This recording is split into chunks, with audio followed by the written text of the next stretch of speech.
खुलुमबाय गोजोन फुंबिलिनि गासिबो बड'लेण्ड बुब्लिनि अनसायगिरिफोरखौ बरायग्रोबाय।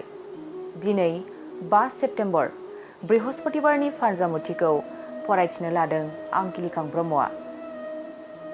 फानजामुथिनि गिबियाव दं मेष राशि। गोसोनि साननाय हनायफ्रा जाफुंसारगोन, गोजोन खुसिनि सान जागोन। वृष राशि। मावनो लानाय खामानियाव खहा फैगोन, खामानिफ्रा आद्रा जानानै थागोन। मिथुन राशि। मावनाङै हाबाखौ मावफ्लांगोन, बरादा जोबोरैनो गाज्रि जागोन। कर्कट राशि। लुबैना थानाय मुवा बेसादखौ मोनफुंगोन, साना मोजाङैनो बारलांगोन। सिंह राशि। मोनखानाय मुवा बेसादखौ खोमाफिननांगोन, गोसोआ दुखु मोनखांगोन। कन्या राशि। बेफार फालांगियाव मुलाम्फा जागोन, रांखावरि आरजिनानै लानो हागोन। तुला राशि। देहायाव हरखाबै सानाय सुनाय सोमजिगोन, सावस्रिखौ जोबोरैनो लोरबां मोनगोन।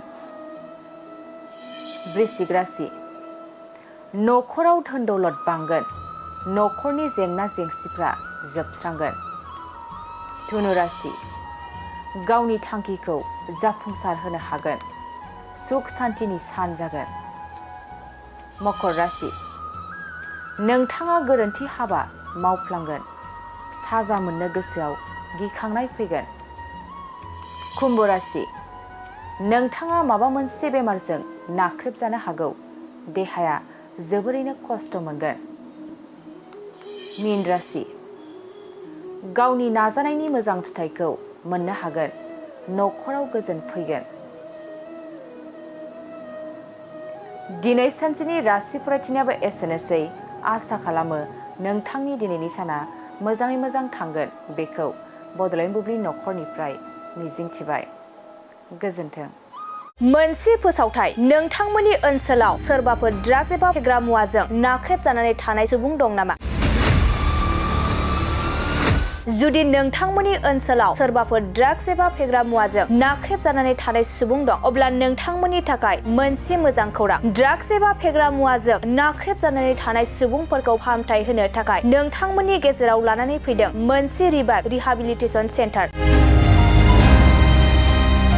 जुदि नोंथांनि न'खराव आरो नोंथांनि ओनसोलाव सोरबाफोर ड्राग्स एबा फेग्रा मुवाजों नाख्रेबजानानै दं, अब्ला नोंथाङा रिभाइभ रिहाबिलिटेसन सेन्टाराव फाहामथाय होफैनो हागोन। मंगलदै 1 नं बामुनपारा दरंआव थानाय रिभाइभ रिहाबिलिटेसन सेन्टाराव नोंथाङा ड्राग्स एबा फेग्रा मुवाजों गोदोसोनानै थानाय सुबुंफोरखौ फाहामथाय होफैनो हागोन। नोंथाङा नोंथांनि ओनसोलनि फेग्रा मुवाजों गोदोनानै थानाय सुबुंफोरखौ बे रिभाइभ रिहाबिलिटेसन सेन्टाराव फाहामथाय होनानै सासे राफोद आरो मोजां सुबुं खालामनो हागोन। गोबां बाथ्रा मिथिबावनो थाखाय नोंथाङा 9859262926 60030927006 नैबे होनाय जानबुं नम्बराव खौरां लानो हागोन।